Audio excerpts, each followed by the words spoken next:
Welcome into Tiger Talks Wrestling. I am your host, Tony. I am joined today by my co-host, Mr. Awesome, and a very special guest.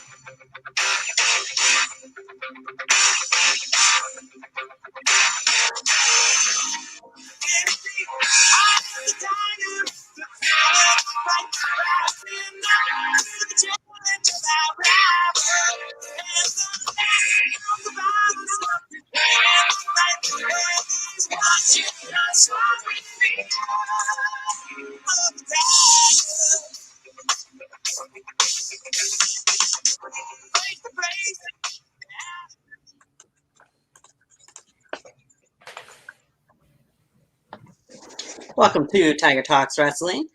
Today, I am your host, Tony, of course. Today, we are here for a Survivor Series 2021 prediction show. I am joined by my friend, John, that you guys have seen on prediction shows in the past. Welcome in, John.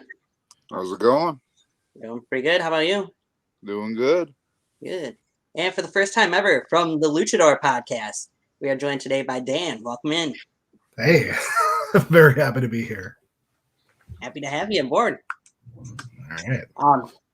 Before we jump into this too much, for anybody who may be watching now or later, why don't you explain a little bit of what the Luchador podcast is about, since we got a chance to fill it up. Thank you. The Luchador is a full title. The Luchador 1000 Fights of El Fuego Fuerte is a scripted audio fiction podcast set in a supernatural world of lucha libre wrestling, where the mighty champion of Mexico City, El Fuego Fuerte, battles gangsters, vampires, all sorts of supernatural baddies out on the streets of Mexico City. We have 4 episodes out so far. Our season 1 finale will be coming out in 2 weeks. We have real guest stars from the world of wrestling, including folks like Colt Cabana, Effie, Luchasaurus, Danhausen, Lufisto, and we have a big surprise for our finale as well, which I won't spoil here. But if you do enough digging online, I think I spoiled it somewhere else. But yeah, nice. Yeah, I seen your most recent episode. You guys had Luchasaurus on there, so yeah, it was a lot of fun. Interesting. Yeah, a lot of big new guys. Yeah. You've seen him do giant flips over the top rope. Now you can hear him do voice acting. More. He can do more than just roar, I swear. Good to know.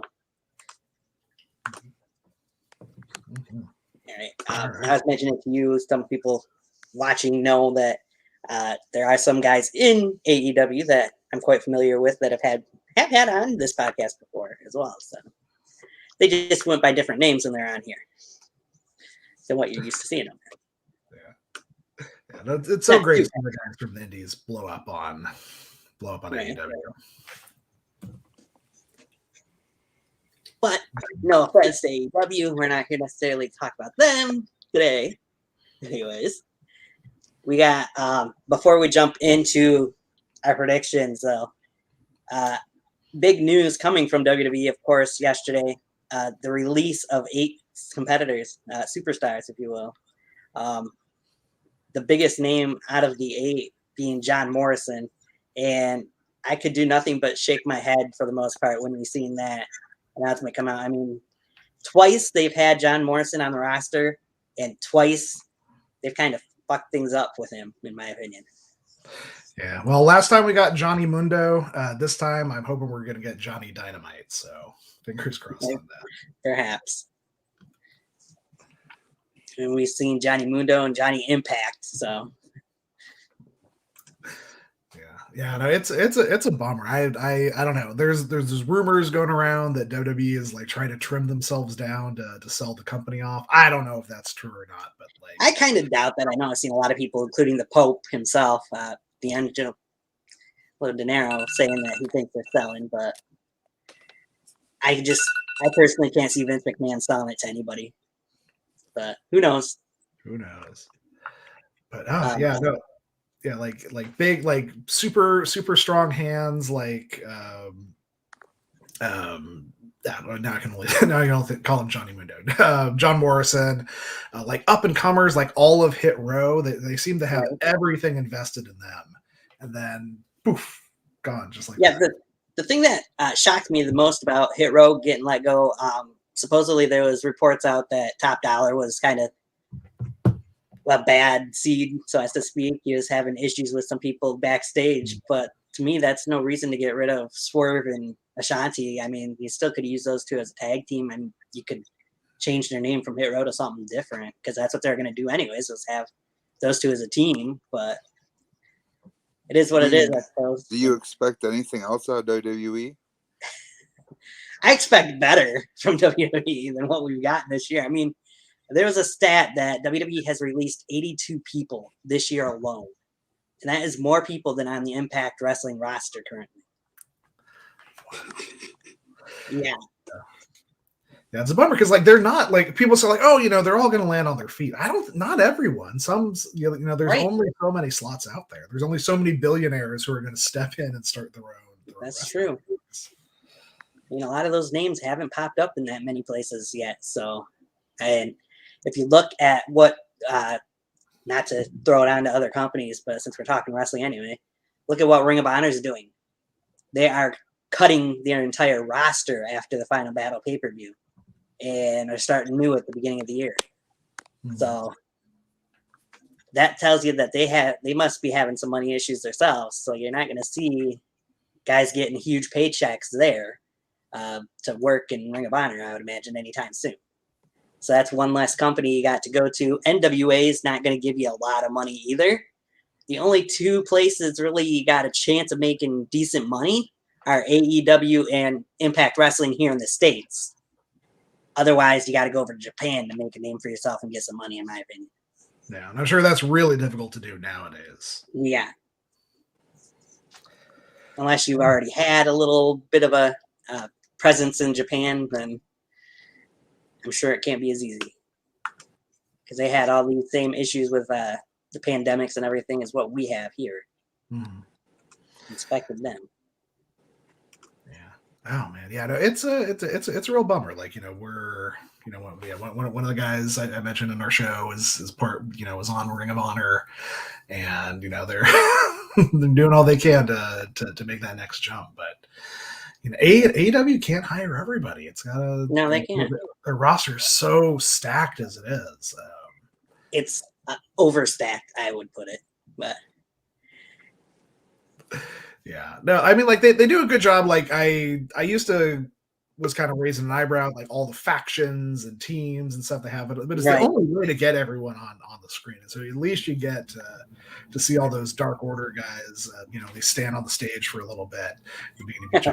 Kind of just keep them fresh. Keep them fresh. It's better than sitting in the back and catering. Right, that is true. I mean, they've done a decent job of showcasing all these different competitors instead of using the same people week in and week out. So I'll give them that much. Yeah. Like on Rampage, sorry, we're talking about AEW too much, but like they were able to throw out like Billy Gunn versus Darby Allin. What a fun little match that I never would have seen coming. It was definitely an interesting match. Hey Kevin, how you doing? You didn't think I was gonna miss this, did you? No, not at all. I had to enter with a little style because I just had to. I love to mess around. I love to joke and mess. But yeah, hi. So Kevin, aka Buster Boy, Dan from Luchador Podcast. Dan, Kevin, you've met John before, so. Hello, Dan. Hello, nice to meet you. we're doing this live, pal. We're friends now, but I assure you, I might say something that's going to piss someone off somewhere. So probably sooner rather than later with the topic that we're on as well. But since we're talking about it, we mentioned 4 of those 8 competitors that were released from WWE. We mentioned all 3 members of Hit Row, John Morrison, Jackson Riker, who a lot of people would say finally got released. But I'm not saying that. I just know there's a lot of people on social media that will say that. Let's see. Who else was let go? Another big one, Tegan Knox. Let go. That's a bummer. But I mean, especially like they like it's good they didn't don't drop her when she was rehabbing from all those injuries, but like she's finally made it back. And, like, this was her big shot. And then I mean, for me, the worst part of that one was they had Tegan and Shotzi brought up from NXT together, and you had them beat then tag team champions in Italian Tamina not once, not twice, but 3 times, and then never gave them a title shot. And then you split them up in the draft. I'm getting Triple H vibes here now. Now actually, let me do a little quote real quick. Vince McMahon, this is perfect because, I think I have a word that would describe you perfectly fine. And, today I did my homework. And, I want to tell you what I truly think of you and that you are a no good lying bitch. You lied to all of us. You said it was about the people. It's about the people. But really, it was about that green, wasn't it? Mr. Johnny Ace, Executive Vice President, buddy old pal. Yeah, you were great, aren't you? Good job. Budget cuts. I smell a lot of bullshit. Just saying. Yeah, I kind of have to agree with that one. Really? Okay. Whether you agree with the way with Nia Jax being released or not, whether you agree or not, she's unsafe. All right, that's a justifiable reason to get rid of her. But if that was the case, why the fuck didn't you do it earlier, sooner? Why'd you have to wait until someone was gone? The way I look at it, that's a bitch move. You're going to wait till somebody's gone and then release them. And that topic, the fact that Nia Jax was out with mental issues too. She was trying to get her health better. Yeah, that kind of. Have we learned nothing from Kylie Ray? I know, right? I mean, do you not pay attention, Vincent Kennedy McMahon? I know you have it somewhere on your monitors somewhere. I know you eyeing the competition because you sure were eyeing them when you were picking everybody up to try to avoid them from going somewhere else. You had your eyeballs then, but now when it matters, you want a WCW yourself by getting rid of all of your talent. They were saying WCW 2000 levels of stupid. I mean, it's actually a little bit dumber if you tell me, because at least some of that stuff was tolerable. Let's be honest. Let's be real. We laughed when Hogan broke kayfabe and said, "This is why this has gone this way. It's gone because of bullshit like this." We were laughing at that. Let's be real. But we're not laughing at this. This is not funny. You know what I mean? If you want to kill your company, it's a great way to do it. Tegan Knox, amazing talent. Yes. She has fantastic talent. She's not like all the other ones that got released. They're going to be okay. Top Dollar is going to be okay. The dude has already established himself in Lucha Underground. He's already established himself elsewhere in the Indies. He's going to be fine. And Isaiah Swerve Scott, he's going to be fine. I mean, let's be real here. Isaiah Scott, his style, did it ever match the WWE? Yeah. Did it ever match? Yeah, I bet you the swerve that he saw he didn't see coming as his release. That was bullshit. Just saying. Swerve has so much talent, and this Hit Row shit, it wasn't going to go anywhere anyway. So whatever. But I think it could have went a ways if they would have kept all 4 of them together, because I thought they were pretty entertaining in NXT myself. But yeah, but with a little work, and these are all, I've noticed though, these are all Hunter's picks. These are all Triple H's guys. Shotzi, Tegan, Ashanti, Thee, B-Fab, John Morrison again. Let's not forget, it shouldn't be shocking. They got rid of him once. No shock there. But you can bet their Goldberg money is they need their Goldberg money and their Brock Lesnar money. So yeah. The other name we haven't dropped yet is Drake Maverick, who they fired twice in 1 year, which is just and his first hiring was so heartbreaking. And they patted themselves on the back for bringing him back after that, and now what? Ugh. I will say, though, if you guys have not seen the tweet that Drake Maverick posted that same night, the other night, go and watch it, because the video was worth to watch. It was amazing. From the first time? What's that? For the first time he was fired, or just This now? time when he got fired. Oh, okay. Yeah. I He just posted think a the video. whole budget cut shit is bullshit because I agree with obviously that. they're not thriving for anything. They're gonna. This just shows what Andrew Martin's been saying the whole time before he passed. They don't give a shit about you. It's just what Tess has been saying. It's just what Val Venus has been saying. It's just what all these other people have been saying. They don't give a damn about you. When it comes to saving themselves or you, they're going to drop you no matter how loyal you are. Look how loyal Nia Jax was for 7 years. She went to bat for them several times when everyone else was saying, fuck that company. And look what happened. They dropped her because she wouldn't say, forget my mental health. I don't care about me. I'm just gonna make like a robot and go to you. Because she did that, because she took herself over them, they got rid of her. Right. And yeah, like I was saying, Drake Maverick, he posted that video on Twitter. So many people have praised it. It's a great video. Drake's looking at things on the brighter side for the most part. Happy that he had his chance in WWE. He did everything he could while he was there to entertain the fans, and looking forward to moving up norward and onward. A lot of people have praised it from WWE, including John Cena. So, I mean, if John Cena's seeing it and saying good things about it. But apparently they're done for the year. That's what they said about the last wave of releases. They were done for the year. We thought from the last wave, too. So, yeah, we still got another month and a half left. Yeah, done for the year. I smell a lot of bullshit from WWE.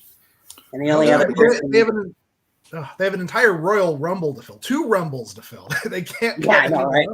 Like somebody posted on social media, are they going to have enough people on their active roster to do so? At this rate? Did. I mean, what can I say? Vince McMahon, you done fucked it up. You always do. So when push comes to shove, we know when it comes to competition, they can when the chips are down, but now lately it's looking like when the chips are down, they only care about themselves.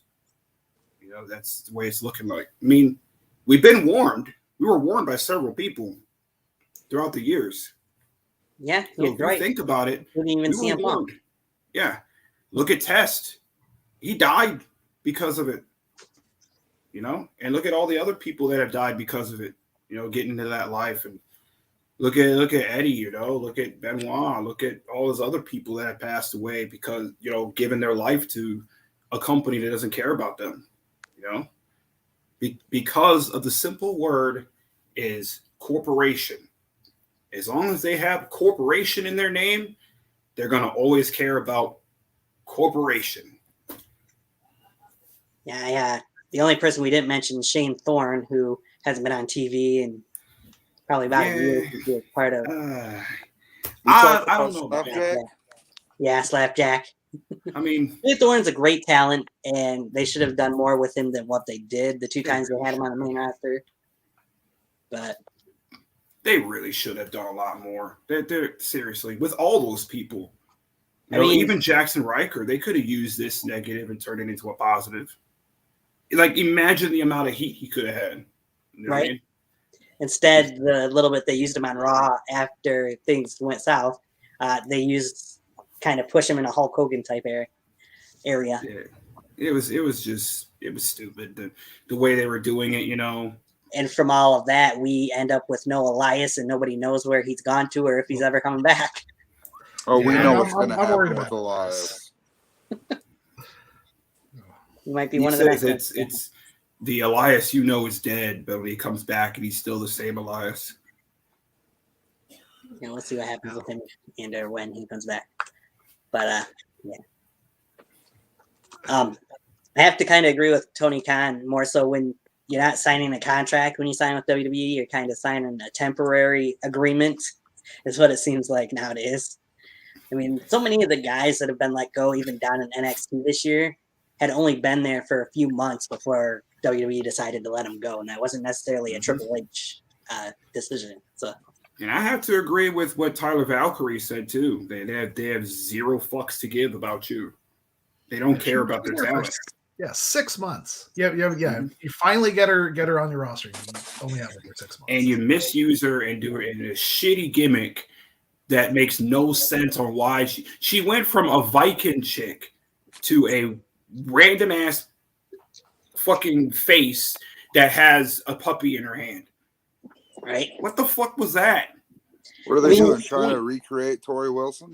It seemed like it, didn't it? I don't even know. It seemed like a crossover between Renee Dupree and Tori Wilson. I don't know. It might have been interesting, her gimmick, if they would have had her stay on her own, in my opinion, instead of putting her in the Robert Stone brand. But I'm calling it. They're getting rid of Robert Stone next year. Oh, probably. There's nobody left in his faction, so. I mean, they already fucked up the Diamond Mine. That could have been really good. But now it's just like the Diamond Mine, and then it's just the Pebble Mine. Like who in there is who in there honestly is a not a forgettable face aside from Roderick Strong.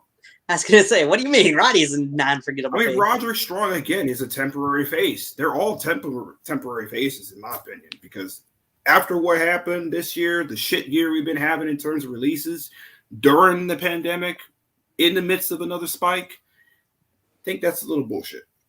In my opinion.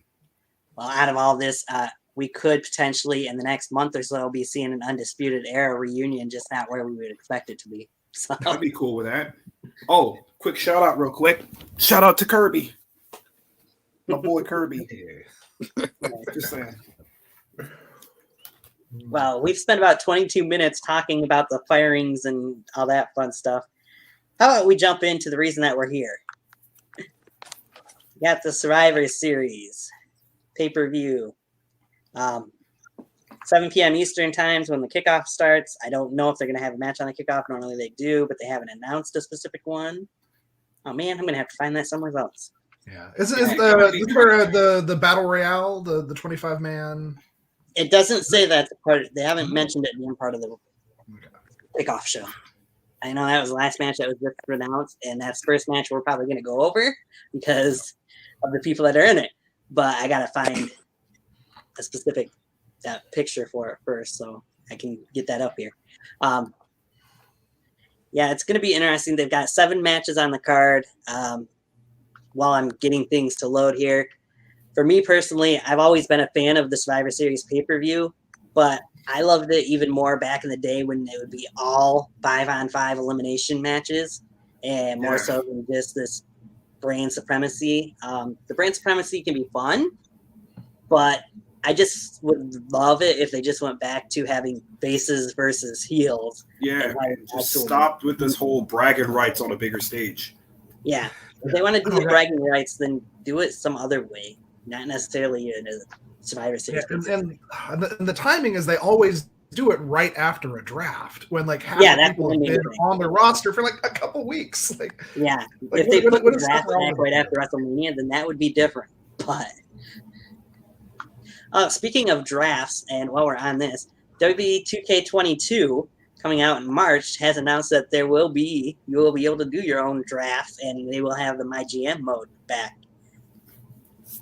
Something personally I'm looking forward to for that game, and I think there's other parts that they mentioned for it as well that look like they'll be pretty interesting to try. I'm just not fully on board with it. I can't. I wish Up Down Down was still around to do GM mode on the new 2K22. Right. But they're I can't get on board with it after the shitstorm known as 2K20. I just and the way 2K has been doing stupid shit lately with. I haven't played 2K20, but I will try 2K22. I mean, I'll probably watch Dan Cops play it or something. You know he's gonna play it. So I mean, it could be worse. I got another WWE Battleground game. Oh gosh. I'm sorry. What is that again? What's Battleground? Oh, you're talking about that shittier version for kids of a real game, WWE All Stars. You talk about that? Exactly. Yeah. You mean that one that's just a tier above Legends of WrestleMania, but not quite that way? Yeah, that one. Yeah, that one. Where everyone has literally the same moves, just freaking spam square all day. Hey, everybody. Want to know how to play 2K Battlegrounds? Click, click, click, click, click. There you go. I'm playing 2K Battlegrounds, everybody. Yeah. There you go. Literally, that's all I did to go through the campaign. Not even bullshit. All right. Let's see. And maybe an occasional L1. Yeah, you can't forget about that L1. Oh, yeah, sometimes. Until I get smoked by a freaking rubber bandy AI. The freaking, like Ember Moon. Took me a half hour to beat her. Really? But yeah. Speaking of, that's another letdown that got released. Yeah. Not this last set, but the set before. Maybe that's why they cut her. Her performance was too strong. They had to nerf her somehow. Oh. All right. This is coming from... I've been following her career since the reality of wrestling.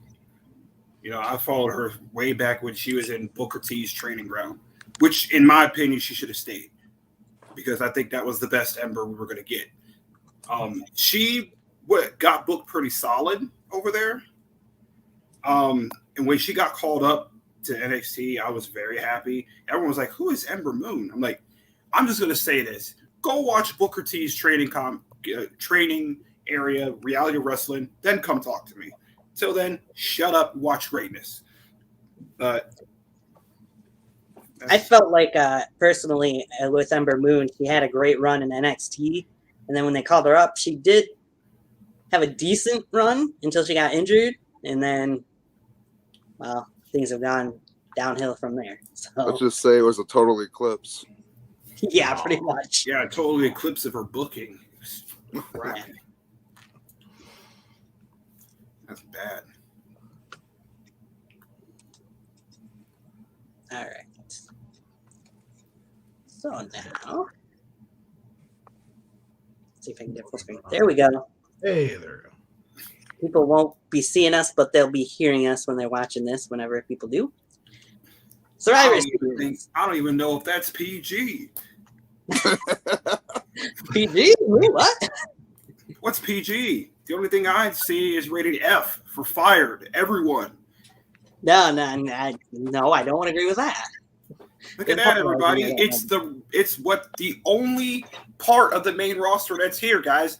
There's your roster. Yeah, right. Yeah. So, in honor of The Rock's 25th year of being in WWE, 25-year anniversary, whatever you want to call it, they're having a 25-man over-the-top rope battle royal just for shits and giggles, pretty much. Whoever wins, their roster gets a point. Their brand that they're part of. So, 25 men in the match. We know Sami Zayn was announced. You got Humberto, Angel, Apollo Crews, Commander Aziz, Otis and Chad Gable, Shelton Benjamin, Cedric Alexander, Dolph Ziggler, Jinder Mahal, Bobby Roode, forgot about him, flipped over him, Shanky, Robert Roode, sorry, Ricochet, T-Bar, Mansoor, Cesaro, the Street Profits, the Viking Raiders, R-Truth, Drew Gulak, AJ Styles, and my pick to win it all, AJ's personal colossus, Omos. Who you guys got? I'm sorry, I dozed off for a minute. What were we talking about? We were talking about Battle Royale. Oh, okay, my bad. Is that 3 former world champions squeezed into an opener battle royale? Is it just 3? I know that there is 3. Yeah, AJ, Jinder, and every single one of these people have won the 24/7 title at least once, except a couple people in there. Like R-Truth, he's won it, but Jinder Mahal, I believe he won it. Yeah, Jinder's he won it on the airplane. That was hilarious. Back when they were actually doing fun things with that title. Yeah, Cedric as well. He won it twice, I believe. Shelton's won it before too. Yeah, that's unfortunate. You get reduced to that. You go from getting pinfall victories over the World Heavyweight Champion Triple H to winning the 24/7 title. Nice. Yeah, Shelton's another guy that they haven't booked right since he's come back. So. Former Intercontinental Champion, everybody. Do you remember that day? And former United States Champion too. Yeah. Former Tag Team Champion, Shelton Benjamin. Anyone remember that? Me neither. So who you guys got? I'm picking Omos because he's the biggest guy in there, and I just figured that's who they'll probably give it to. I got to go with AJ. They have to keep giving him something to keep him to stick around. I'm already getting drowsy just looking at the picture. Well, then pick somebody and I'll change the picture. Okay, well, I'm just gonna go just with Sammy for some reason. I don't know. Sammy Sammy deserves better though. That's just me. I'm gonna have to go with Sami Zayn on this one. I'm gonna have to Sammy go. or AJ. I'm gonna take a hot take here and just say, even though it's never gonna happen, because no one gives a shit about Ricochet. Ricochet wins somehow. Hey, I would love to see Ricochet win. Yeah, Ricochet wins and goes nowhere for like the rest of the year. That probably Sounds about right.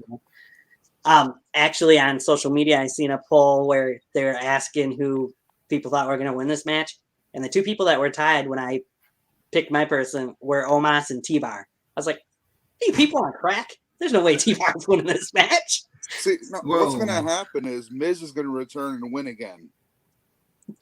True. Like how many speedballs did you have to do in the span of 24 hours to vote T-Bar? What I want to know is, what does The Rock have to do with it? Like, The Rock's not going to come out during a battle royale and like cheer him on or something. Like, what does this have to do with The Rock? I know, right? I just think it was another reason to use the name. The winner gets an eyebrow trophy. Like, look at what Supercard's doing, right? They're giving away 3 special 25th anniversary Rock cards, including a Rocky Maivia card. So that's pretty. By the way, that Rocky Maivia card looks sweet. Just saying.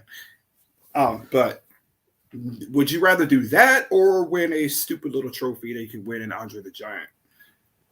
Oh, yeah. To go nowhere. That's a good trophy. It's good. He's standing there like that. It's a good look. Yeah, but sadly, you go nowhere with it, though. You get buried for the rest of the year. Yeah.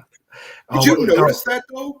Everyone that's won a Battle Royale has got buried. Like, it happened with Cesaro. It happened with, I don't even know who half the people are that won the Royal. Big Show. Yeah, Big Show. Look where he's at now. He got freaking buried. Mojo Rawley. Yeah, I forgot he won. Almost every single one of them too that has won got fired too. I mean, yeah, you're right about Matt Hardy. Yeah, like Matt Hardy. Yeah, he's gone. Which he's going to be broken. One that's still around besides Cesaro, Corbin. Yeah, Corbin. Yeah. Oh, how many gimmicks must Corbin have? Holy crap! 50. Yeah, but kudos to him though. He's a corporate guy through and through, man. Good kudos to him to do this Happy Corbin gimmick. I'm liking it. I'm liking the Happy Corbin gimmick. Well, that makes one of us. Just a little bit hard to get behind that when everyone's getting fired. So yeah, I kind of have to agree with what I see a lot of people say on social media. I like the bum ass, cheap, no money Corbin better than this Happy Corbin bull crap. Yeah, I mean, we all knew it was going to be corny as soon as we heard the name. So, right. I mean, when it got leaked out, it's like, hey, everybody, it's Happy Corbin. I'm like, oh, he's going to be Happy Corbin now. All right, cool. Yeah. No, down in his luck, Corbin still had a couple months left in him. Like there's still a lot of juice they can squeeze out of that. But they were in Vegas, so they had to pull the trigger. That's the only thing I can figure. They had to pull the V trigger. Oh, well, you won't be seeing too many of those for quite a while. Yeah, quite a while from Kenny Omega's out with a couple surgeries, from what I was hearing. From what I've heard, he's got about 4 or 5 surgeries coming up. So yeah. Well, he has earned the rest for sure. Yeah, he had some of the best runs, in my opinion, of his lifetime so far. Hey, him and Hangman had a great match. I'll give you that. Yeah, dude. And the story, they actually, wow. So AEW does believe in storytelling. They actually did tell a story. That's a shock. Mm-hmm. An AEW match. Stuff, more so for another day. But yeah, we'll continue that one another time. Yes. All right. So let's move on past the Battle Royal to the first champion versus champion match. So, yes, please. That's all I'm going to say is yes, please. I'm very interested in this match. I'll tell you why in a few moments. You got Smackdown Intercontinental Champion Shinsuke Nakamura If anybody wants to say it like Rick Boog says it, go for it. Now's your chance. Okay. With Rick Boogs in his corner, going up against Raw's United States champion, Damien Priest, who we've seen a new side of since the draft. It's Finn Balor without the makeup. Okay. What's that? I said it's Finn Balor without the makeup. Okay. I can scream too. Ah, see? I can do that too. But yeah, sorry. No. Yeah, I'm definitely gonna go with Priest on this one. I feel like they still got the rocket strapped to him, and they're gonna keep that going. And Shinsuke's fine coasting as long as he can still go surf. Fair enough. Well, seeing how the good talent is just gonna get buried, I mean, I'm gonna have to go with Priest on this one too. I'm really liking Damien Priest like lately. His NXT run was kind of up and down with me. If you watch past takeover, like my take blah, blah, blah, blah. English, please. Takeover predictions that I've done, I haven't really been the biggest fan of Damien Priest, but I'm really liking this. He's growing on to me, so I'm gonna have to go with Priest on this one. I'll say Damien Priest, when he first debuted on the main roster back at the Royal Rumble, up until his U.S. title win, in my opinion, was kind of a little bit bland compared to what we've seen towards the end of his run on NXT, in my opinion. The best part of Priest we've seen up until recently was his pairing with Bad Bunny, in my opinion. Best tag team ever. Bad Bunny actually surprised me. Bad Bunny did really well in that match. That's kudos to him, Morrison, and Miz, might I add. Yeah, I mean, shit. A lot of people shit on Bad Bunny. I'm like, you get in there and do a better job then. The way I look at hit a freaking Canadian destroyer on the floor. So you don't see very many celebrities come in and do that type of thing. Yeah, that's someone, in my opinion, I agree with a lot of people. That's someone that really respects the business and what they do. Right. That's the way I look at it. So, but I'm also gonna say Priest, but what I want to see happen is Rick Boogs turn on Nakamura. Oh. It's looking like that's what they're trying to gun for.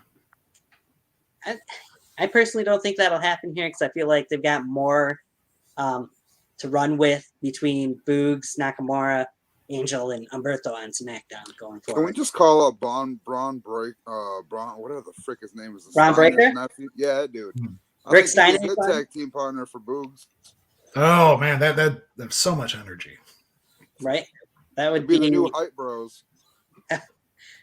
Only actually good. Yeah, exactly. And actually get pushed and just to piss Scott Steiner off more. But just that put matter, the world title on him just to piss off Scott Steiner. He would get so angry. You did that to spite me, just like you screwed me out of my money 15 years ago. Yeah, they need to change the about that. Breaker, though. Anywho, we're all four going to agree on this one because I got Damien Priest winning too. Nakamura they don't. Anytime they put the Intercontinental title on him, they never seem to book him very well, in my opinion. They haven't booked him, period, that well at all on the main roster. But I mean, the only Intercontinental champion they seem to get right with is The Miz. Fair point. I mean, Apollo Crews, his gimmick was great. You know, I was so excited with his new gimmick, and now it's just another generic gimmick just to be there. Right. With an accent that doesn't even fit him. But yeah, that's terrible. That sounds more Jamaican. Jamaican. Doesn't know the way. And it sounds more Jamaican than Nigerian anyway. Maybe he should go bobsledding then. Maybe. But yeah, I agree with Dan. I feel like they got the rocket strapped to Damien Priest. I think he's going to have a big 2022. And I just feel like they got to have him win here against Nakamura to keep pushing him. Yeah. Let the 3-week push continue for Damien Priest. Let's go. 3 weeks? He's been pushed longer than that. Wow. It's the longest 3 weeks ever. We're just stuck. We're just frozen in time. We're on week 1 right now. I mean, if you want to go that route, Nakamura lost a tag team match. He actually took the pin to Angel last week on SmackDown, only to turn around and beat him in a singles match this week on SmackDown. But Nakamura hasn't been winning that much lately either. So. Gotta love the mid-card vortex, huh? Yeah, no one's keeping track. Yeah. Wins and losses don't matter. It's sports entertainment, don't you know? Yeah, it's not pro wrestling. Yeah, because if it was, it'd be better booking. Just saying. You're just saying what we're all thinking. I mean, see, the thing is, this is why I get a lot of hate in backyard wrestling and in wrestling in general. I have the balls to say the shit that nobody else has the balls to say. I'm only saying it. You're thinking the same thing. The only difference is I actually am saying it. Let's be honest here. Let's be real. You're all thinking it. Maybe you're right. Let's move along. A match I'm looking forward to. So this one's going to be interesting. You got the Raw Tag Team Champions, RK Bro, Randy Orton making history with the most pay-per-view matches in WWE history with this match.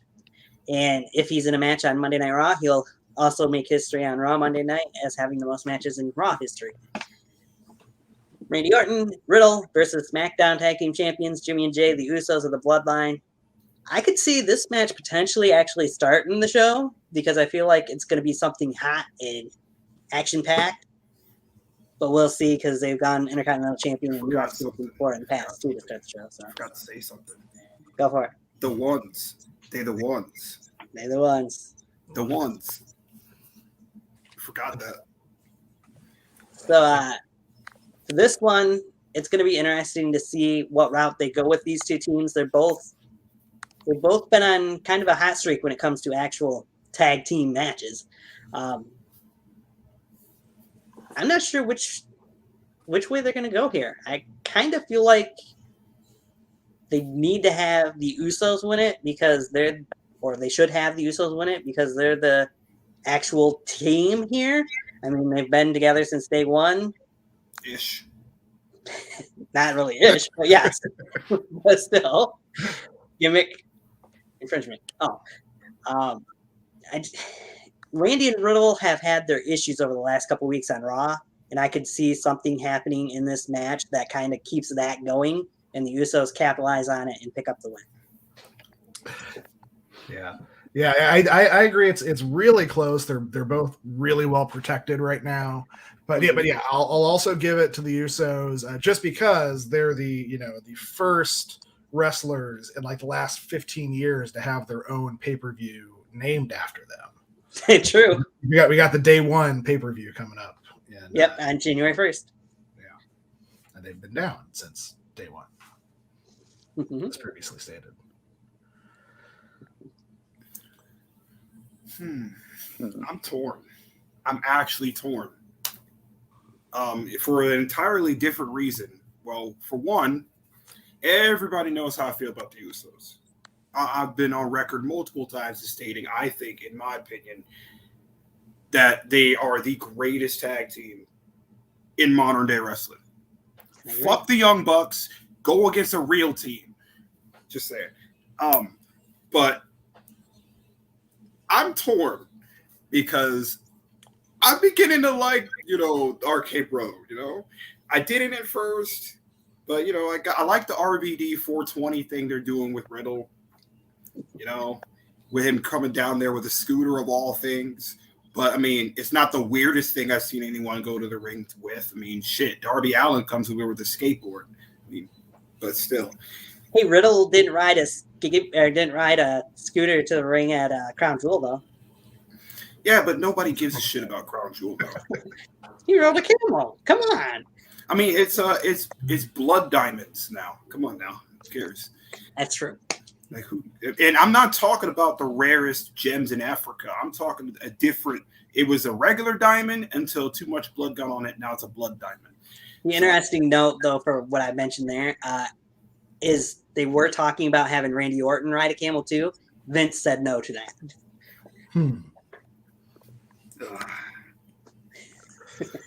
Just putting that out there. Yo, imagine riding a camel to the ring. I'm done. I'm a holler. I'm a bounce out. As soon as I see that, I'm gonna make like a bad check and bounce this way. So, yeah, I mean, exit stage right. All right, I'm seeing. Yeah, wasn't Bobby Heenan the first one to do that at WrestleMania 9. Yeah. At WrestleMania 9, I believe. Yes, it was. A lot of people consider that to be the worst WrestleMania of all time, but well, I mean, there's worse. I've already talked about that with some other friends of mine, but I'm gonna have to go with my boys, the Usos, on this one. As much as I want to say Riddle and RK Bro, I'm gonna have to go with the Usos on this one. I know I'm a mark. Shoot me. So, John, is it making it 4 for 4, or are you going to go with RK Bro here? Bro. Let me tell you, the Usos are going to beat the living crap out of them. So we're all for agreeing again. Yeah, as much as I hate the whole tribal chief gimmick and all that, the Usos, they're going to win, no matter what. They're the truth, man. I'm telling you, they're the truth. I mean, I could see somebody get not PG. Yeah, I mean, of course, their Hell in a Cell is a match with the New Day is a prime example of that. That ain't PG. The kendo sticks in the corner of the cell and you get slammed into it. That ain't even PG. I don't even know if that's PG. Like half that stuff. Somebody's getting RKO'd either during or after the match, nonetheless, because you know the crowd's going to pop for that. But yeah, I'm predicting that 3 people have an RKO with their name on it during this match. maybe Riddle RKO's Randy. That'd be awesome. But I will tell you this. that'd be funny. Riddle's taking the pin. Yeah, 100%. definitely. Yeah. Because 100%. Randy's not going to take the pin. If anyone's going to be the weak link or make it look like a weak link, it's definitely Riddle. Because if I'm not mistaken, this is his second Survivor Series. Is it his second or is it his third? Something like that. Because he was part of Team NXT 2 years ago. I want to say no, it's his third because he was part of Team Raw when Team Raw swept Team Smackdown last year. Oh yeah, so this is This is his first time on a Survivor Series, not part of a Survivor Series team. And this is his first time going to be losing in Survivor Series too. Yeah. Oh yeah, he didn't lose, did he? I mean, he lost in NXT because Reigns pinned Lee. Right. God, I can't imagine. Yeah, I can't imagine what it would be like this year if they actually had NXT 2.0 competing against Raw. Yeah, I mean, I wanted to see NXT a part of Survivor Series again last year, but this year, Please don't. They don't have the right torture us anymore talent with this to do 2.0 bullshit. Do they even have enough talent to do that? They do. They could bring in 5 guys and 5 girls for this and then the champion. Yeah, I mean, do we really want to see Rhea Ripley and Nikki Ash versus Zoe Starks and freaking what's her face? It wouldn't be Zoe and Io because Zoe's out injured and they're not the champions anymore anyway. Be Toxic Attraction. Yes, Toxic Attraction. Yo, imagine jobbing on the main roster just to go to NXT and get a big push for no reason. Oh God, could you imagine Lynch versus Charlotte versus Mandy Rose? Yeah, Mandy's taking the damn fall regardless. She's taking that pin. It's either Becky tapping her out or Charlotte's tapping her out. They're both tapping her out. Yeah, you got it too. Yeah, you definitely couldn't do that this year. I mean, but the way that 2.0 is going, do we really want to see it this year anyway? No. Maybe next year, but they got to build up the roster a lot first. Yeah, if there's Let's any wait for talent. 3.0, then we'll talk about it. If there's any talent left like next year. They do have a pay-per-view coming up, though, at the beginning of next month, which will be my next prediction show on Anchor. Except for it's not called TakeOver anymore. It's just NXT War Games. So they took away the TakeOver. Hey, everybody. Let's have the same damn pay-per-view, just not name it TakeOver anymore. Yeah. How about the last pay-per-view ever for NXT? It's called Endgame. And you know what it'll be? 6 hours of black screen. That'd be more Well, that would entertaining be than NXT. That's for sure. I mean, No, like, I I'll, can't say that really about NXT because I enjoy some of them. There is one thing that I really like about 2.0. I love it. When they say goodnight, everybody, that is perfect. I love it. Then I could go and watch something else more important and not worry about that and just be like, all right, I need to cleanse my brain. I literally felt my brain cells commit suicide after the last freaking NXT 2.0. Some bright spots to NXT 2.0. yeah, they're bright, and they're like, I appreciate that they're throwing new stuff at the wall. Like it's, we'll have to see whether or not they're good at keeping what sticks and throwing away what sucks. I mean, they're okay. It's not all bad, but it's not all good. Right. Tommaso, Braun Breaker, they're really good. Just fucking call them Steiner, for God's sake. Yeah, I know, right?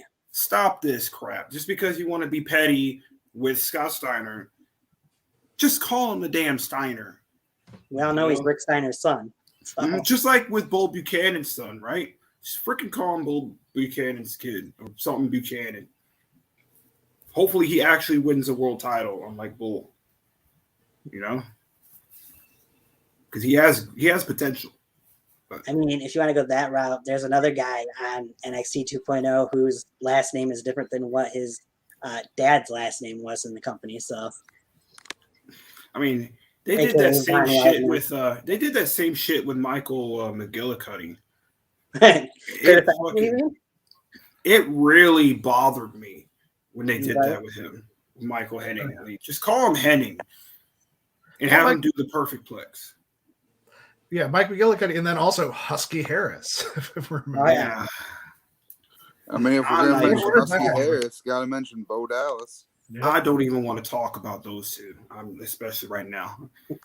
As heated as I got the last time, I'm not even going to talk about those two.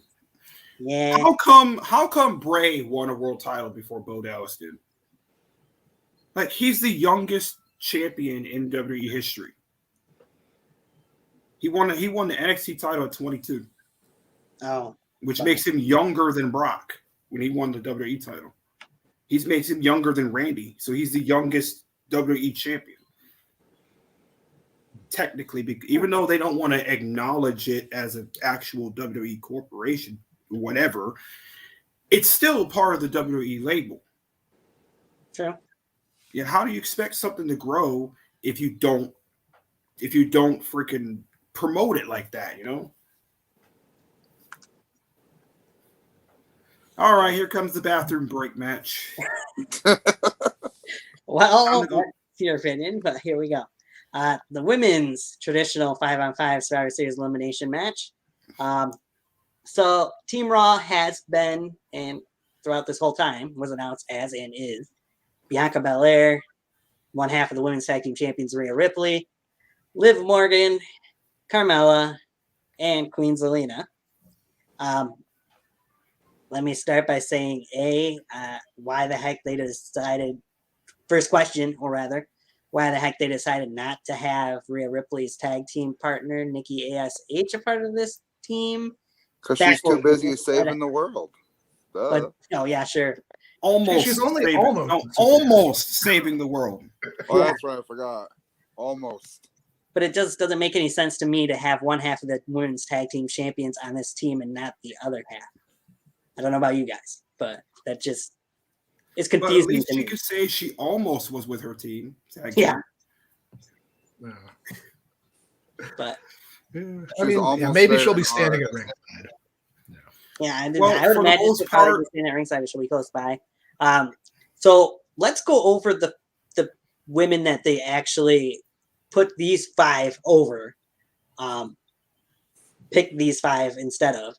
You got Nikki ASH, who we mentioned, who could have been part of it with her teammate, tag team champion. You got Doudrop, who I guess is in the midst of a heel turn with her issues of Bianca Belair being part of the team.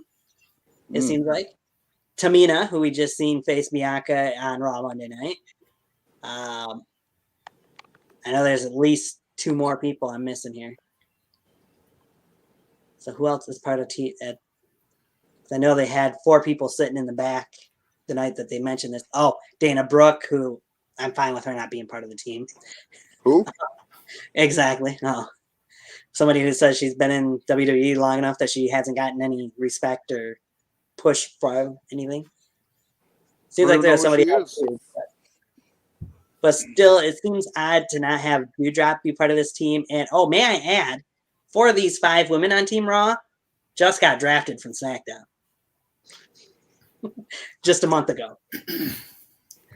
I'll say it. I think they're actually really solid teams, like in terms of the people they got on there. But they're all right, I guess. But I still feel like they could have been better teams. Personally, we talked about been a lot better. We got SmackDown, the captain, who I think everybody would agree should be the captain of the team. The boss, Sasha Banks. You got the Queen of Spades, Shayna Baszler, Shotzi, Natalya, and then originally was supposed to be Aaliyah, who instead gets dropped off the team. No Naomi, who I might add is a former women's champion, should be a part of this team, but with the beef with Sonya, she's not a part of it. They're building that match at WrestleMania between her and Sonya. So probably. Instead, we get Toni Storm, who is a future women's champion, in my opinion. Oh, for sure. Absolutely. I'm a huge Toni Storm. Well, if you'll excuse me, I'll probably be taking a shit during this match. And if I come back and there's people left, then I'll watch whatever. But until then, but Sasha Banks, she's the most talented out of all those people right now. Honestly. I mean, if you look at it this way, if you look at those 2 as the team captains, you got the 2 women that main evented might want to WrestleMania as team captains. Bianca's great. Don't get me wrong. She's good. She's really good. But the rest of her team, we got Liv Morgan, but she had her chance to get pushed, and they kind of blew it. She's the number 1 contender for the Raw Women's Championship. Well, hopefully they actually do something other with her, and hopefully she actually beats Becky for it. That'd be cool. Well, I might disagree with you on that, but sure, let's go with that. I mean, I'm cool with Becky being champion too because right, the walking cheat code. But we'll talk more about Becky later. Who do you guys got picking to win this match? Which team? I think Team Raw's got the edge, mostly because they have the built-in storyline with Sasha and Shotzi, where they could, come to blows and undermine their team's performance. It seems like easily written into the mix there. Well, with that argument, I would say Rhea Ripley and not part of the team, but still, Nikki ASH have had their issues with Carmella and Queen Zelina over the last few weeks too. True. So that means Zelina's taking the pin within the first minute and a half. I can see that. For so far, all of Team SmackDown are heavily involved in a storyline right now. Shayna's in a storyline with Naomi. You got Shotzi and Sasha in a storyline with each other. Natalya's not really in one, but Tony's in a program. Natalya's kind of been thrown in the Shayna Baszler, Naomi, and Aaliyah and Sonya Deville's feud. Yeah. And then they got Tony in there for Charlotte. Yep. So I look for Team Raw to take this one. Because right now it just seems like their whole team is just busy, except Sasha. Sasha's just Sasha. But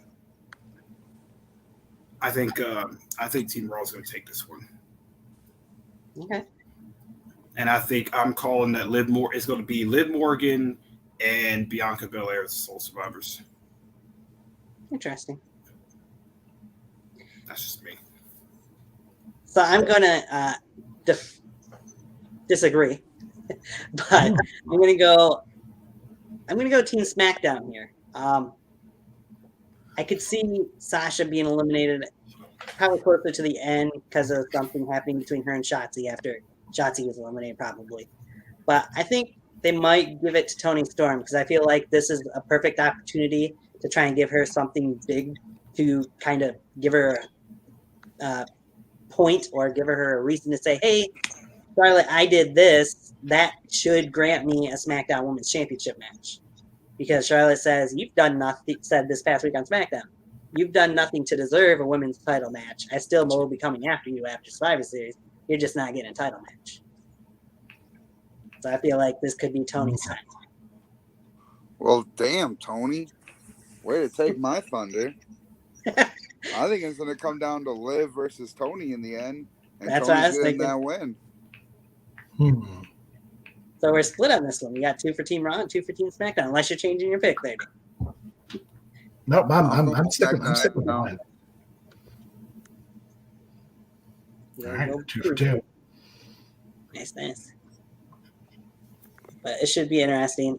I feel like the feuds between the women is going to come into play for a lot of the eliminations because we've seen it happen in the past with these Survivor Series teams. So. And breaking news, this match is going to be about the same amount as the match in the Queen of the Ring tournament. Yeah. That tournament was a joke. I mean, you don't even give them – hardly any of the matches went over 2 minutes long, except for the finals. So, like, really? Oh, don't even get me fucking started on that shit. I'm just going to be quiet. Yeah, I've aired my grievances about that tournament. Yeah, so have I. Yeah, I know he's going to be in WWE for a while, so we won't get the full story for a while. But I do remember that Xavier Woods had like a throwaway comment about like how hard he had to work backstage to get those tournaments to happen. I was really, really curious about what the full story is there. Like yeah, that would be nice to know. King Woods, of course, there's a lot for years too. This is the thing about the King of the Ring tournament in general, right? I think that shit is a joke. I think that the King of the Ring in general has lost its meaning. It's been lost its meaning. The reason why I say that is because has anybody in the last 10 years that's won the King of the Ring, has anyone really got a big push, a memorable push? We had Sheamus, but no one really cared about Sheamus's push. You know, we had Wade Barrett. Look where it got him. I mean, Baron Corbin was like in the main event scene for months and months and months after that, for like deservedly or not, but he definitely got a big push out of it. But he never really got anything worth that was memorable. Yeah, obviously he never won a world title. He never. Yeah, he never won. Look at when Owen Hart won, right? Look at when Owen Hart won the Slammies. He got pushed hard. He got tag team belts. He got Intercontinental title. He got pushed into the moon. When Bret Hart won the King of the Ring, right? He got pushed to the moon. He got right for the world title. When Stone Cold Steve Austin got the King of the Ring tournament, he got pushed to the moon too. When Billy Gunn won the King of the Ring tournament, oh man, he got buried. He got just he didn't get buried. I mean, but to be fair, nobody gives a shit about Billy Gunn anyway. I mean, Billy Gunn doesn't care about Billy Gunn. Like The Rock said, listen, Bob, my name's not Bob, it's Bill. No one cares what your name is. It doesn't matter what your name is. Nobody likes him anyway. You can't misquote The Rock on the 25th anniversary of his Survivor. How dare you butcher that quote there, sir? Shame him. Shame. Shame, John. Shame. On the 25-year anniversary. Shame. All right. But anyway, move along to the men's Survivor Series traditional real match. All right, awesome. So, again, we had a lot of changes for both teams here. More even for Raw than SmackDown this time around, unlike the women's. We got the Monday Night Messiah, as he used to be called. I guess he's not really anymore, but whatever you want to call him. Seth freaking Rollins calling himself the captain. Finn Balor, very perturbed Kevin Owens, the almighty Bobby Lashley, and the new kid who I think is going to be a future world champion as long as they give him the opportunity to. Austin Theory, rounding out Team Raw. Theory. I have a lot of praise for Austin Theory. I've probably said a lot of good things about him on previous podcasts. I like him, man. I like him a lot. Austin Theory. I'm not sure how I feel about this whole selfie thing that he's doing, but the kid is great in the ring, and he can really go. I just feel like he's good on the stick, too. He's proven that in NXT, in my opinion. Getting the help with being paired with Johnny Gargano, I think helped him a lot. And being paired with Seth Rollins before he went back to NXT and was with Johnny. I think this kid's got a lot of potential and could be up there with some of these other big names in about 10 years or so, if they keep him around long enough.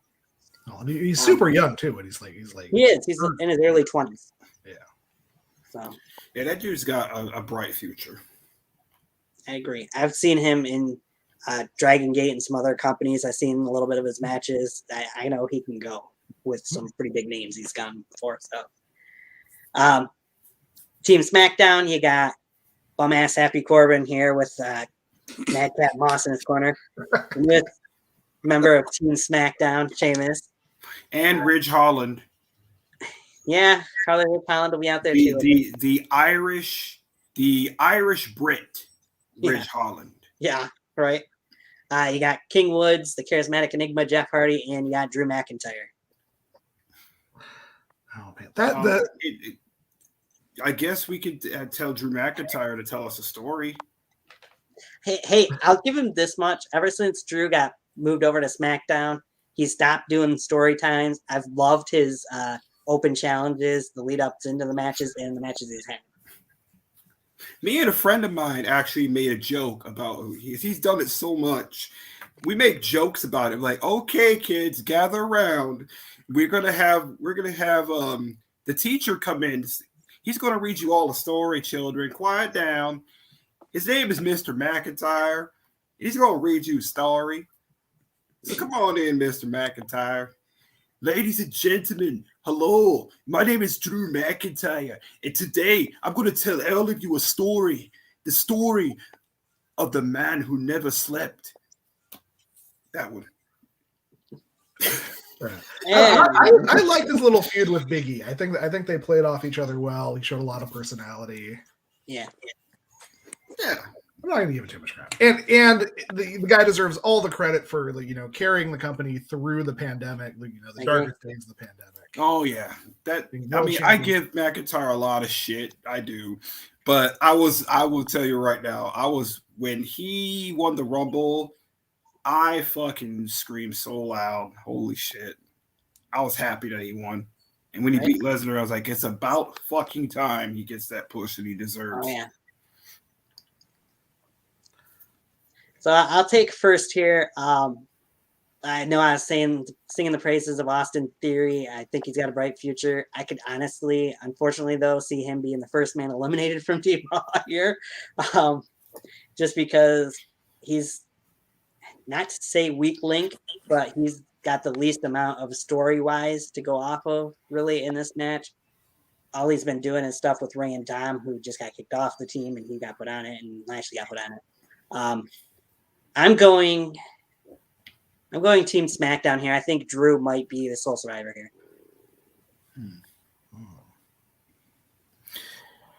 This is a tough one to call. This is a really tough one to call. But if I had to say it, I think Theory's going to surprise the hell out of someone. I look for him to take a surprise elimination, and I think I'm going to have to disagree with you on this one. I think that Austin Theory is going to eliminate someone before they get pissed off, take him out, and he gets eliminated because of it. And I think he's either going to eliminate Corbin or he's going to eliminate Sheamus. And one of those two. I'm not saying Austin Theory is going to be the first person overall eliminated in the match. I just think he'll be the first one from Raw. Yeah, and I think it's gonna. I think Team Raw is gonna take this one though. For some reason, I think Seth Rollins is gonna be one of the sole survivors. I think. I feel like to me, what we've seen between Seth and Kevin Owens over the last few weeks, I think KO will somehow get eliminated. Seth will be the last one left for Team Raw. Seth will eat a stunner, leading to his loss. Huh. Yeah, I'm going to go with Team SmackDown as well. Adding into the mix, I think that, we're kind of running out of people to feed to Roman. And I think whether it's King Woods, whether it's Jeff Hardy, whether it's Drew McIntyre, I do think they want to keep one of those three strong to be Roman's next feud, because they need someone to fill that slot. Yeah. I think his next feud is going to be against Drew, though. Yeah. So I'm looking at this match and I realize we got to possibly have a rematch from King of the Ring finals. And I think with WWE's wonderful booking that it's going to come down to Balor versus Woods, and Balor gets the win here for Team Raw. Interesting. Yeah, because the way Woods has been going lately, because he's been in a feud with Roman because of what happened with Kofi, I think, and the battle for the crown, which, I mean, we already know in the history books who the king is. It's Xavier Woods. You won the freaking King of the Ring. Why are we feuding over a plastic fucking piece of whatever the hell it is? Well, there won't be a crown anymore since Roman destroyed it on SmackDown yesterday. Yeah. But, I feel like going forward to day one, being the next pay-per-view on January 1st, we'll probably get King Woods versus Roman for the Universal title there. I feel like it's the way they're going towards. But I do think Drew will be next to get a shot, whether that be Royal Rumble or more so going into WrestleMania season. We all know who's getting him at WrestleMania now. What are you talking about, Tony? You know it's going to be Happy Corbin that gets the next title shot. Yeah, very well. Because we all want to see Corbin and Reigns again. What do you guys mean? It's everybody's favorite Scottish Englishman, Irish Englishman, Ridge Holland. He's next. Yeah, sure. Doesn't matter who gets next, though, because we're all being honest. Roman's keeping the title till at least WrestleMania, if not beyond, because there's a beast looming at WrestleMania. So there's that. Yeah, they got a big stadium to fill out here in Texas. Oh yeah, 2 nights in a row they're planning on filling it too. So oh my god, can you imagine 2 nights of being close to 100,000 people in that audience? Yeah, I'll probably be there. It's a short drive from where I'm at. Nice. Yeah, we'll see. All right. So the next match, perhaps one of the most interesting matches on the card, as it loads here.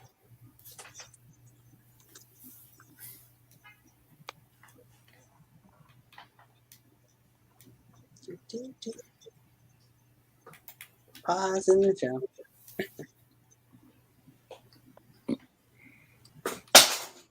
There we go.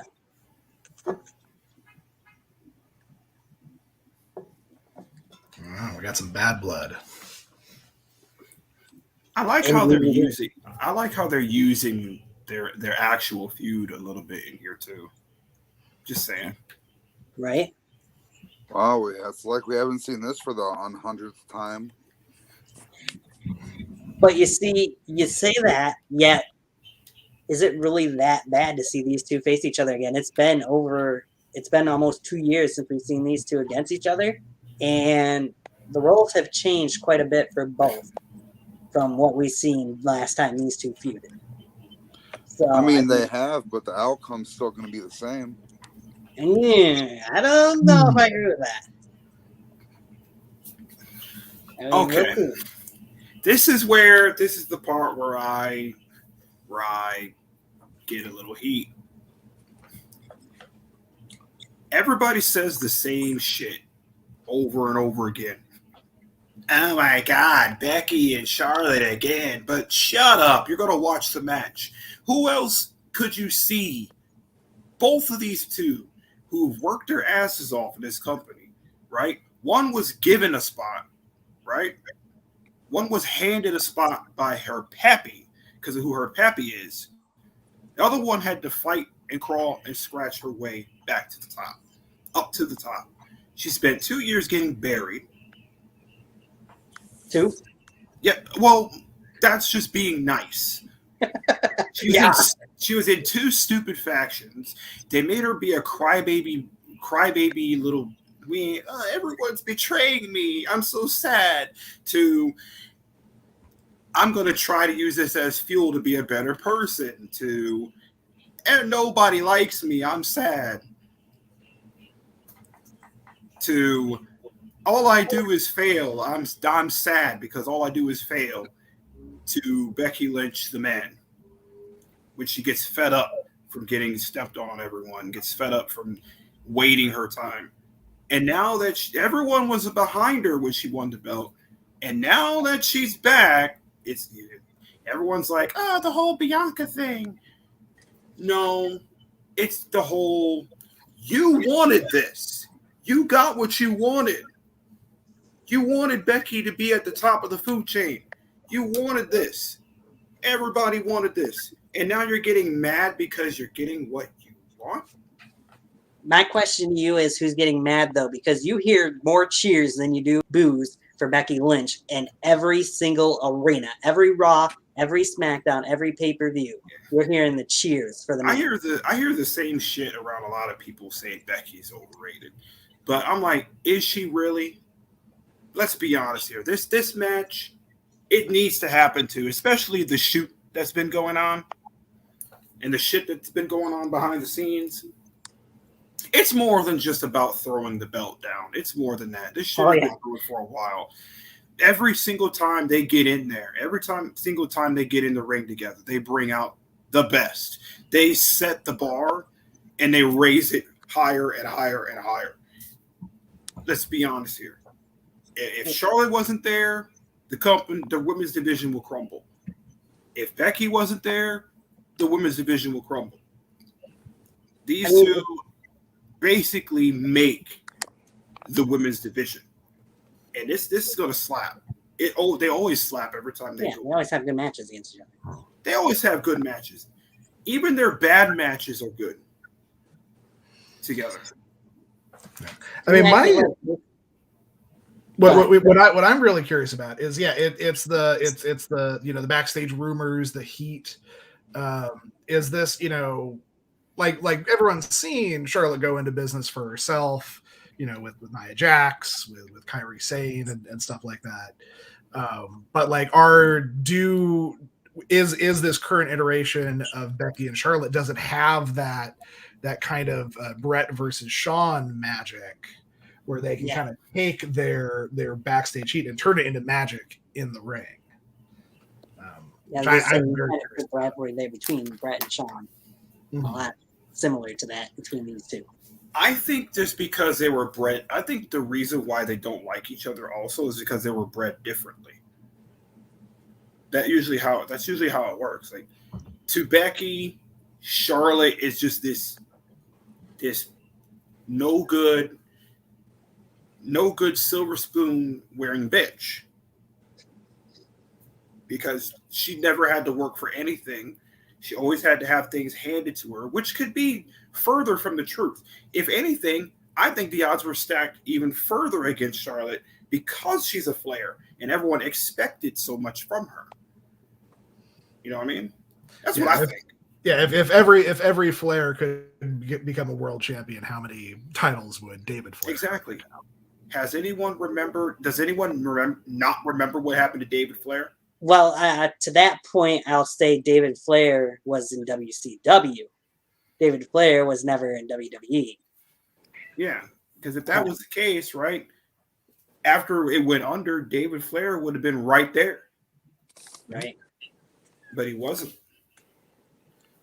So, but unfortunately, we all know what happened with David, sadly. True.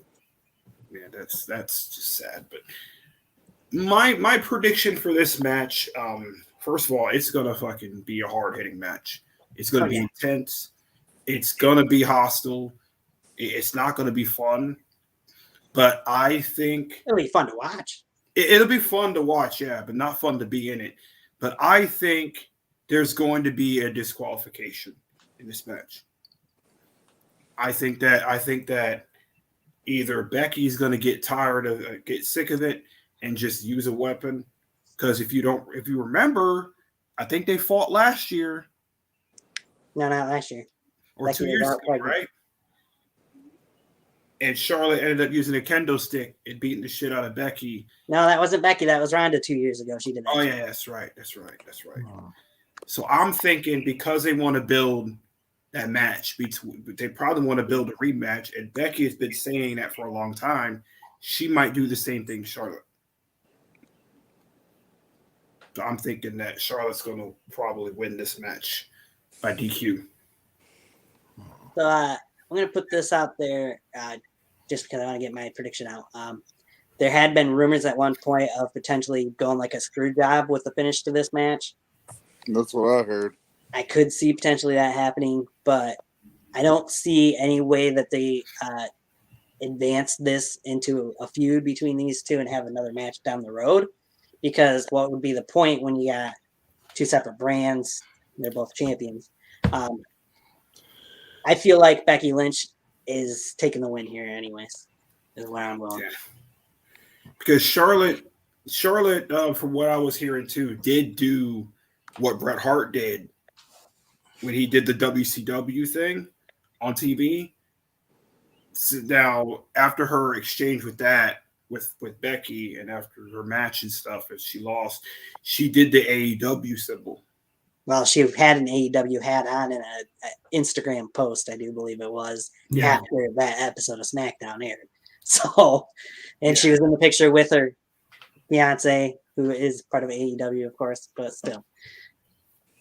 Yeah, so some could say this might be her last match.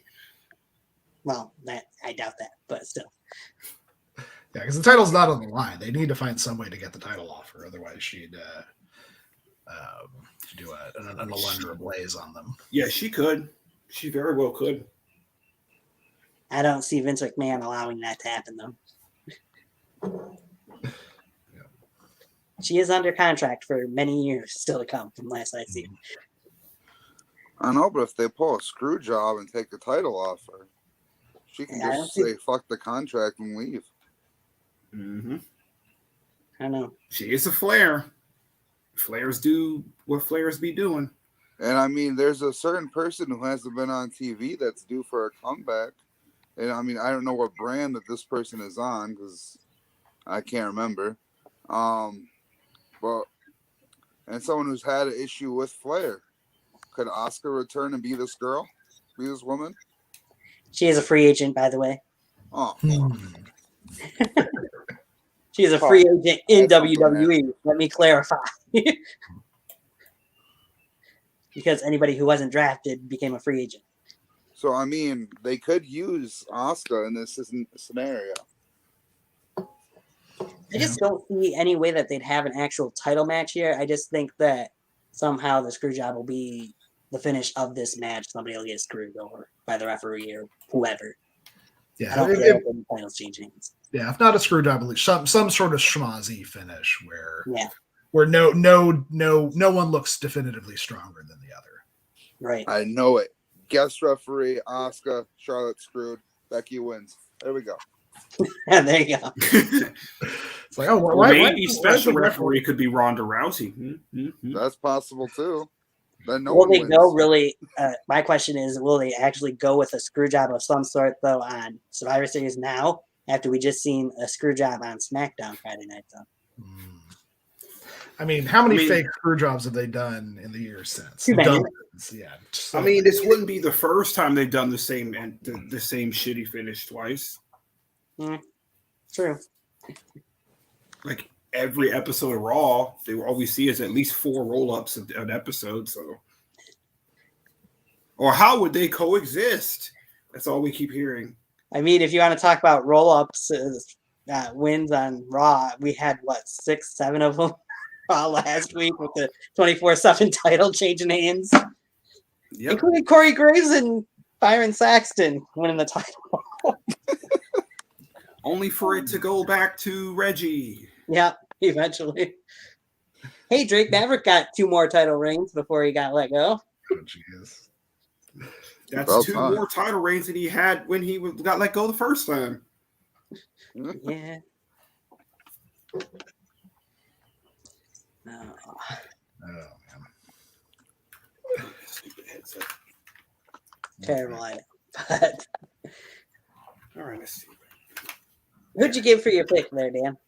Oh, who did I say? Did I say someone? I'll say Becky. I think Becky will win on paper if nothing else. Okay. So I think Kevin said Charlotte and the rest of us said Becky there. So Okay. he said Becky would get DQ'd anyway. Mm. It is the match that actually is taking up the most space in my imagination. I'm really intrigued by what's going to happen. Right. I think I know a lot of people are saying that Survivor Series to them they feel like is a 2-match show, 2 matches that only matter really.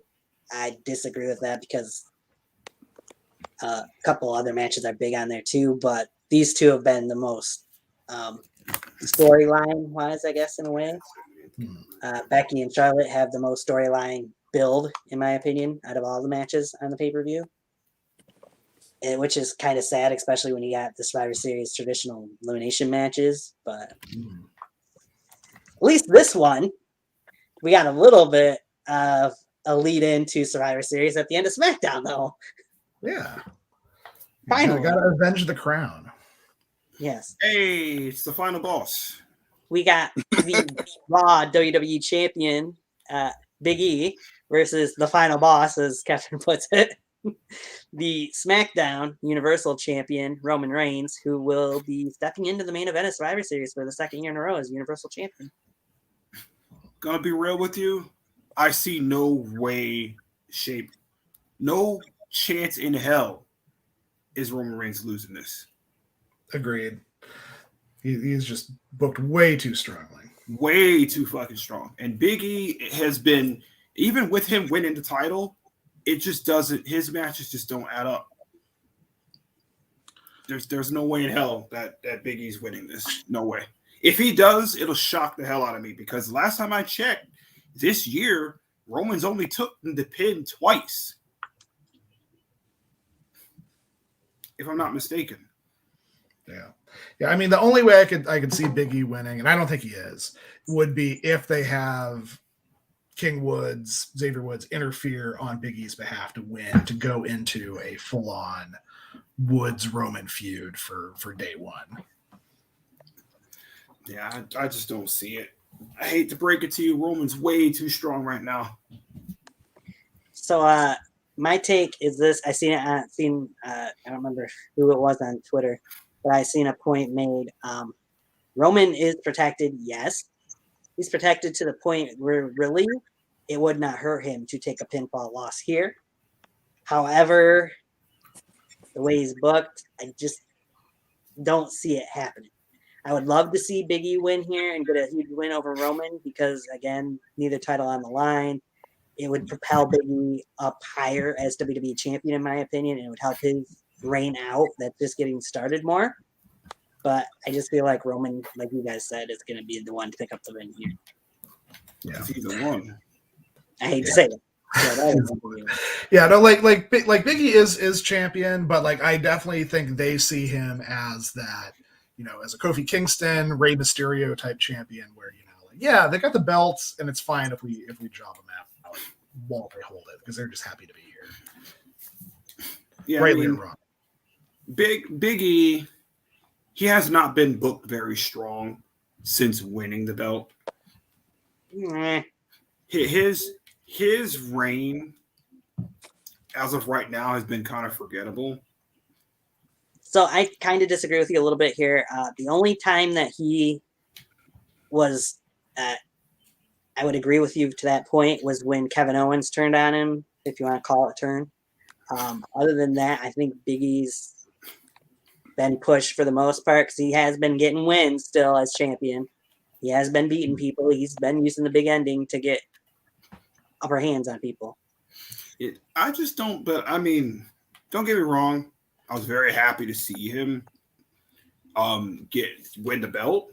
But compared to the other ones that were getting booked, the way they're getting booked, and the way he's getting booked, it just doesn't measure up. I feel like people should be lining up. He should be going into better storylines, much bigger. How do you get bigger when you look at the Raw roster? How do you get any bigger than the guy that he's actually in it? Well, two guys that he's actually in the feud with, that being Kevin Owens and Seth freaking Rollins. I mean, we could have had Lashley some more instead of him doing that bullshit with Goldberg.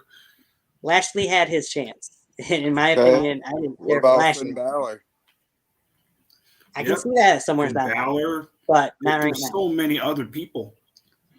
I mean, I'm not saying that the way his book has been shit, but we can think of much better feuds.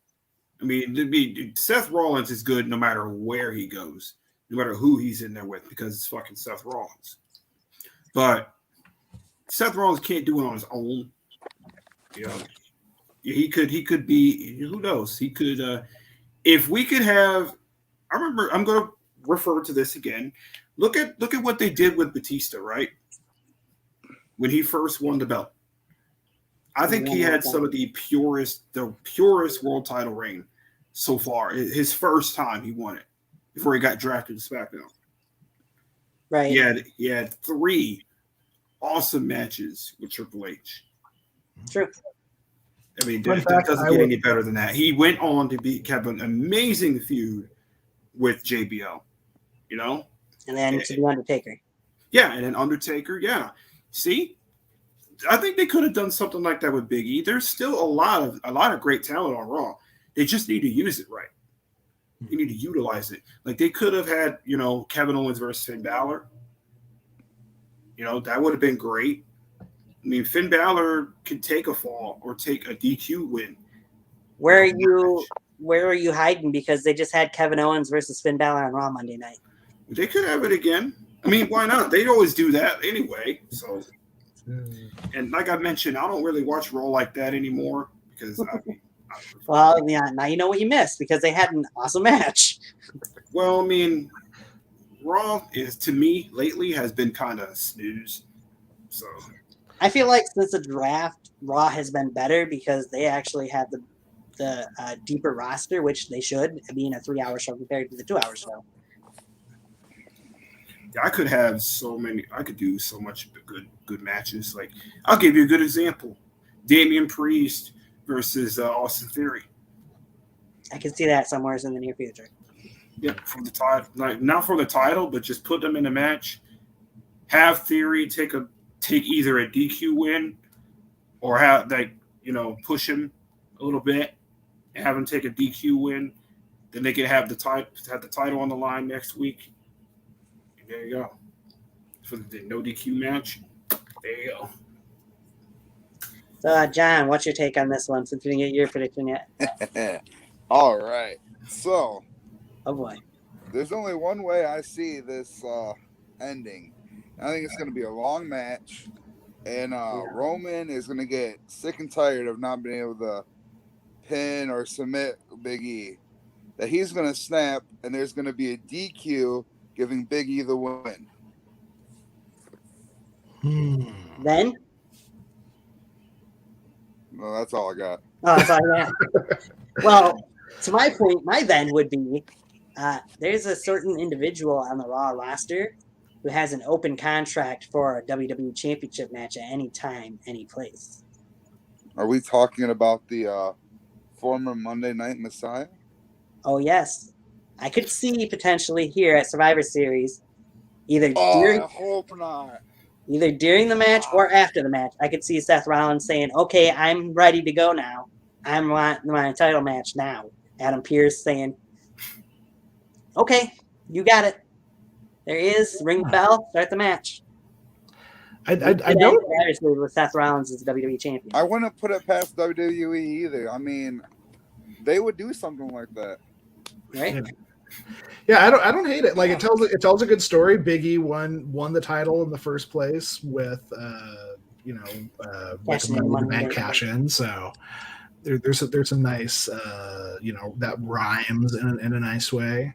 And I think Big E is someone you could support him in the chase as much as holding the belt. Yeah, and it makes sense too because he wanted Roman originally as well. He wanted to face him for the belt, but he never really got that match because he got robbed from Edge.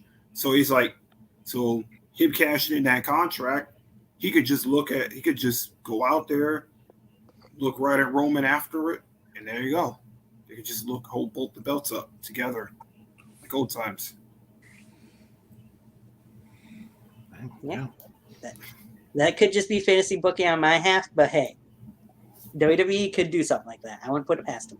Yeah, that's right down their booking status. That's very, very McMahon-ish. And I believe it was yesterday. It was the 9-year anniversary of the Shield's debut in WWE too. So they could tie that in. Oh God! Weren't they having a 9-person battle royale to celebrate that? I know, right? No, it has to be a 9-team battle royal match.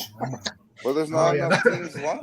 The tag team battle royale. Throw them together. Yeah, they'll throw some teams together. It didn't stop them before, so we'll have that's where we use the NXT talent. Yeah, we'll have Austin Theory and like Ivar or something. There, so we'll throw some teams together. Are we doing Battle Bowl now all of a sudden? I guess. I don't know. There's a blast from the past, right? I can never hear Ivar's name without thinking about clam chowder. It just makes me so hungry. Wow. Oh man. I don't know. I think it'll be a fun show. I think there's some surprises coming up. I think both of the 5-on-5 matches will be fun as always. Yeah, I'm more excited now than I was before we talked. I mean, I'm still just as excited as I was when I came here, which was next to like that much. I went from that much to about that much. So. Well, then I guess we didn't do a very good job of convincing you that it's going to be a decent show. I mean, anything can look good on paper. It looks great on paper. We'll just see how it goes. We'll see how it plays out. If you want to put that out there, I'm going to put this out there. You can look at what's on paper for WWE, but a lot of times this year, when you look at what's on paper compared to what you get on the pay-per-view, the pay-per-view usually blows out of proportion what you see on paper. You get pretty damn good matches, if not great matches, in my opinion, this year. Yeah. When you weren't expecting it. I mean, look at Full Gear. I went in that thinking it was. I went in there. I think we were talking about WWE, not AEW, with that comment. Like I mentioned, look at Full Gear, right? Look at the Royal Rumble last year. We're like, how are you going to pull that off with the pandemic? But a lot of people said the Royal Rumble sucked last year. Like, stop being a mark. Let's see what you can do. I was gonna say this year's Royal Rumble was pretty damn good. Yeah, it was. It's not like, I mean, for fuck's sakes, it's not like Batista won this year. No, the Rated R Superstar. It's not like Alberto Del Rio came back and won. Come on now. That was an awesome run, right? But he's still trying to convince people that he's coming back to WWE again, too. Yeah. Who Del Rio. Oh. I actually really did like the finish of the Del Rio Royal Rumble, where like you really thought Santino was going to win for a minute there. Like just 1 year, I want that anyone can win thing to be validated. But the thing is about Del Rio, right? He's getting a lot of shit because of the allegations. You know, but I mean, he really wasn't much in the WWE anyway. They didn't really do shit with him in terms of booking. His pushes were always kind of just yawn. When Andrade speaks on the mic and you can understand him better than you can understand Alberto, something's wrong. Yeah. I mean, his promo skills were kind of shit. Like so go on a promo award didn't take much. It didn't. Man. Cat action going on. Yeah. Hey, the kitty cat's just saying hi. That's all. Yeah, the annoying one. Go mess with your brother, okay? So, You want to put more in on this? No? Okay. Bye-bye. That's good. It's assassin you. That was good. Yeah. Oh, man. so Mr. Awesome pops up in the comment section and says the cat is the sole survivor, calling it. Oh yeah. Nailed it.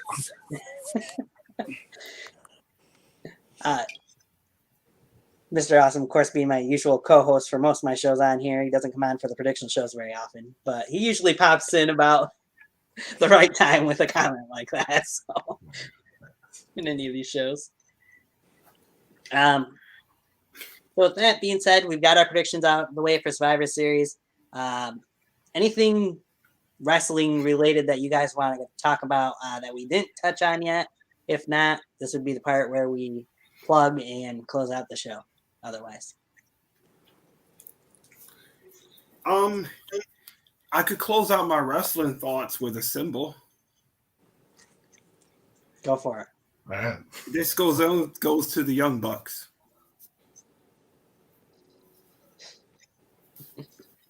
To the Young Bucks. Seeing how no one knows what this means, I'll just do that. That's to the Young Bucks. You're still trash. Anyway.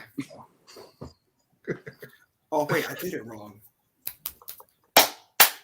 Fuck the Young Bucks. There you go. That's it. Yeah, as if you can't tell, Kevin's not a huge Young Bucks fan. I'm not really either, but I don't know. I like the spiky knee pads, the spiky shoes. those are interesting. I'll give them that. I would rather take one of those to the testicles than ever watch one of their matches. Yeah. I mean, definitely. Yeah, I was very happy to see my my bro Luchasaurus doing well over the Bucks the last couple matches. Hey, the Young Bucks belong at the bottom of the card because they're not really that good. They only have one move. They make the super kick look weak. It's a thigh clap party, and I'm not talking about in the good way. Oh, hey, everyone. It's a Young Bucks match. Want to see it? There you go. A Young Bucks match. Slap the thigh. Slap the thigh. Slap the thigh. Let's pretend to kick someone.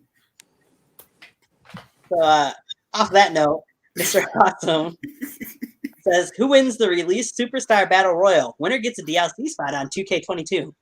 Oh, gosh. Only for it to be deleted in the next update. Yeah, right. Sorry, that was an error. We apologize. Also, because Jim Cornette wants to see it, must be the Young Bucks match.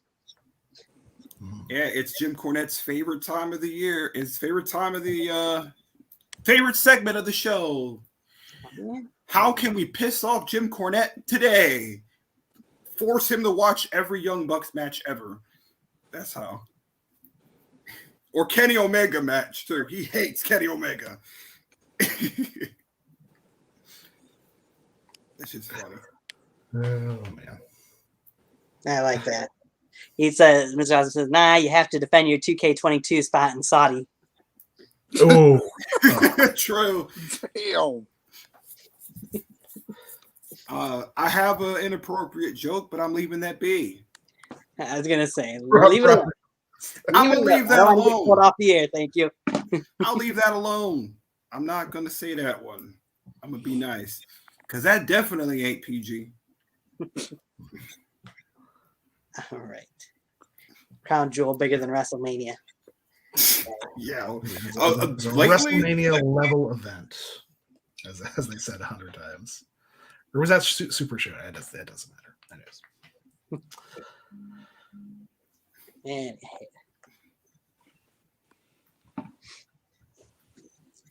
So yeah, I don't think there's much else we can touch on that we haven't already. All right. Well, I heard there was time for plugs, and I'm definitely one with here to plug. Yeah.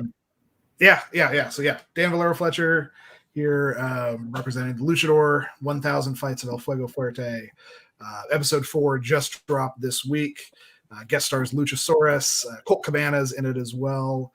We got Effie, Danhausen, Lufisto.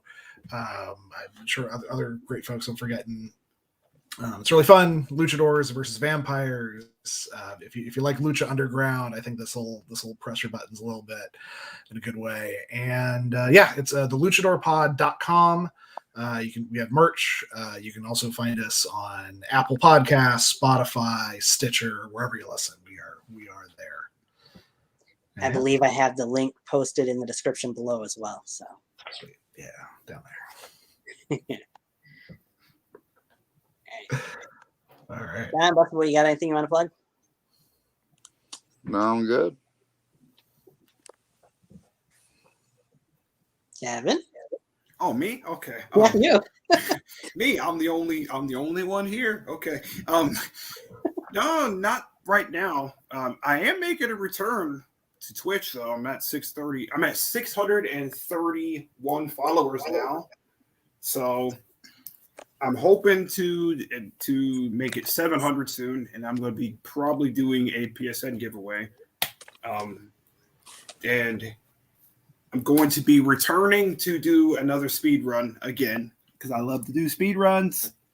But yeah, twitch.tv/Bustaboy. That's my Twitch channel.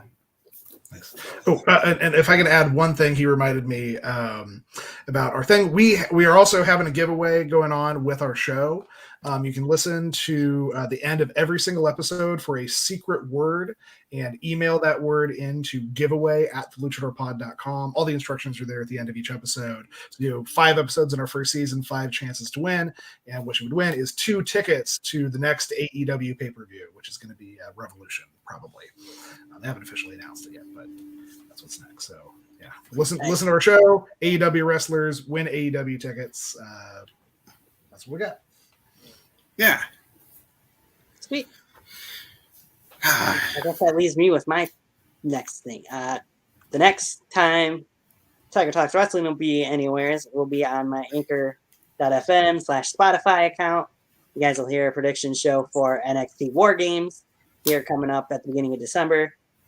Beyond that, not sure what I'm doing with that channel. I've thrown out a couple things. Might start an AEW weekly not post show, but review show is something I'm throwing out there.